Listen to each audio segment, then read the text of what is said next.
Yo, what's good, guys? Analog here. Sorry I haven't uploaded much lately, but my desktop decided to take a shit on me and it won't boot for now, so everything on there is useless. But hopefully, I'll get that resolved. And let's get into this cave tool, hole tool crap.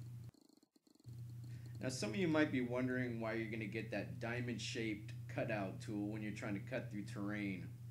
And it's not necessarily going to be a diamond. Is right here you can see that it's a off square, but basically if you look at your grid view and your settings, you enable that, you'll see your big squares.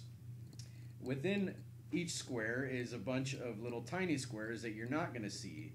Now when you use that hole tool, that's what you're going to be cutting out.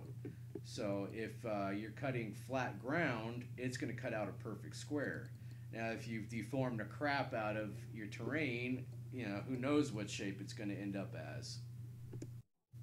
Actually, I got to correct myself. If you don't have any ground textures, you will see all those little grid squares. So, basically it's like a big piece of pliable graph paper.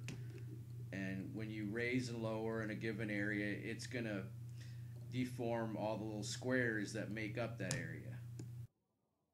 As you can see here, the cutouts are pretty usable. They weren't too bad. That one looks a little strange, but I just bumped the terrain a little bit, so it didn't do a whole lot to it. You can kind of, on one side, see the arch where it's just bumped up. And if you took your set to height tool and you just made a big square and went up with it, raised it, it's going to cut out a square. And, depending on the height that you went with it, it could cut out a rectangle, but it's going to be one of those two. Now that you got your holes cut out, it's time to fill it all in. You can see that one of my holes there, this side, is a little too low. It's not a big deal. I can fill it up. I mean, you don't even have to make both holes at once. You might as well just wait and do the inside because you're probably not going to line them up right. When you do the ground level, you're going to really see where your hole should be anyways, as I just need to make this one a little higher up. Of course, you can always build a cave outside or use one of the pre-made ones and then just shove it in the mountain and cut the holes out through the entrance. You might have to warp the terrain to make it fit better. I mean, you can do that this way too. Just make sure that you go into your settings and deselect keep objects with terrain. You really don't need that anyways, and it might be one of the things that's causing freezing. So I just keep pretty much everything disabled till I need it. Water, all that. I hadn't learned that here, obviously, but yeah, it should help with your freezing for sure. That shit's fucking funny. Yeah, if you're wondering, I had to speed it up 3 times. So the video is about 20 minutes. It took me an hour or so to make the cave. And if the quality's not too great, I apologize. The stupid settings got fucked up like they do every once in a while, and it recorded at 480. So there's nothing like recording a bunch of shit and then looking at it all and noticing that you recorded hours of glorious 480 quality. Well, I'll render it in 720, so it shouldn't make too much difference for this type of video. I mean, you can see what I'm doing, I'm sure, so yeah, it should be okay. As you can see, the floor is done. I'm putting in the walls, and from time to time you'll see me pop out of the outside view and see if things are sticking out just to correct them. Yeah, I'm a little particular with that. I didn't just make this cave for the purpose of a video. I could have done it a lot faster and a lot more sloppily. But yeah, see, like right there, stick that fucker back in there, go to your home, get that shit all tidied up. And like I said, you can always uncheck from your settings, keep objects with terrain, and you could obviously make your mountain or your whatever structure a little bit bigger to go around the cave pieces. So that's always one option. You got to be kind of careful with that. You can warp things like the entrance and etc. etc. Of course, you can always hit select and go back, fortunately. This point, it's kind of like putting the pieces to a puzzle together, but you want to be as efficient as possible, keep your object count down. And see around the edges there, you can just use the smaller stuff.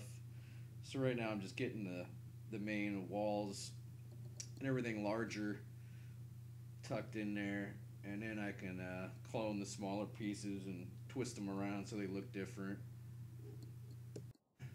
Wish I could have sped it up a little bit more, but it only goes up to 3 times max, so yeah, it gets a little slow through some of these parts. It took a little too long to do it. But yeah, you see, take that smaller one there, and you can see where the edge is. So I'm just going to clone that. And I believe that one has a flat side as well, so it really helps if you have a rock with a flat side.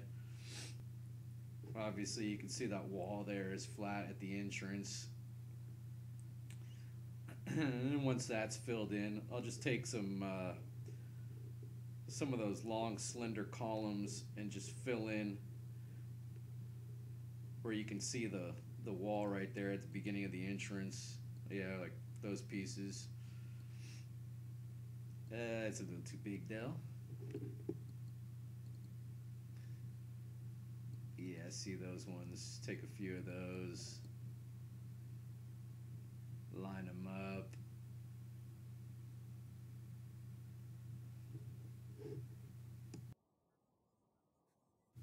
Like I said, when you're using a lot of those smaller rocks, you want to twist them around and rotate them, etc. Use different sides, so it doesn't all look like the same rock, that you use 20 times or whatever. Helps just to make things look a little bit different, add a little bit of uniqueness to it. With that said, there's only so much you can do with these column pieces rotating, and they're going to pretty much look the same on each side, so I flip them over here. But they are the perfect size and the perfect shape to go at the entrance here and cover that invisible line. Still though, if you can find a bigger rock piece that fits nicely, it might look a little bit more natural. But you can do a decent job putting things together and making them look like one piece to an extent. It's just a little easier to work with the smaller ones. The big ones, it's hard to not have them stick out sometimes. And I just got to fill in this big gaping hole here. So, like I said, I'm going to use the flat sides, and it helps. So I'm not going to rotate the rocks around too much because I want that flat side. But you can kind of join them together and make them look like one. Now right here, I'm just trying to level it against the outside surface of the mountain, against the terrain, and it kind of helps to flatten it up so you can fit it in better without things sticking out, looking too messy.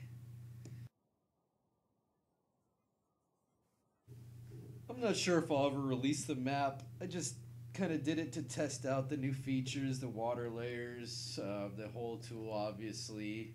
I did another cave at the front of the island. It looks pretty cool. It's multiple entrances, 3 entrances. Well, actually 4, 3, and then one up higher. I'll probably show some videos on that at some point. I don't know. Maybe I can jam it into the end of this one. See how it goes. This one's already pretty long. It's gonna take me probably at least an hour and a half to upload. Yeah, fuck Time Warner. They suck.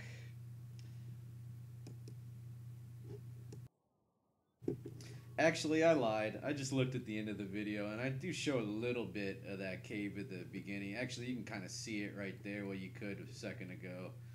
I kind of fly through it in the editor. It's not a great look, but it's something. This shit here is really probably the most tedious part, just finding all the little pieces that fit, and try to go a little bit larger with some of the pieces, and then you can remove some of the ones that you don't need. You always, a lot of the time, find stuff that it's tucked in there and it doesn't even make a difference if you remove it. So yeah, that helps keep your object count a little bit down. I don't know how long I can go and cramming rocks into tight spaces here. But yeah, basically you're just gonna do the same for the ceiling, and with those walls, it's not gonna be a whole lot of gaps. It's a lot easier for the ceiling part. And let's see, towards the end, I had a problem with the occlusions where it would just look like there was nothing, just space at the end of the cave. So you'll see me kind of put some obstacles in front of it just to kind of hide that a little bit. I didn't really get it on the video here.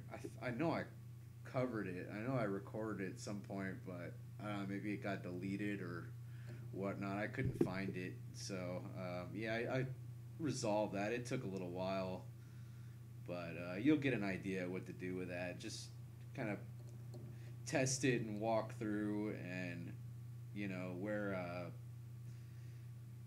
it's fucking up, you just try to put something to block the view. So I ended up having to make it kind of tight little spaces around this side of the entrance here, and I actually had to add basically a couple walls, just big rocks that blocked it all.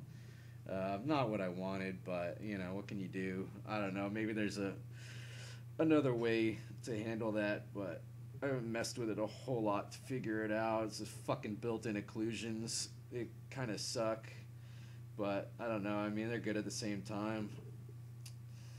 6 and 1/2 dozen the other, I guess. So yeah, I'm just gonna end here. But thanks for watching.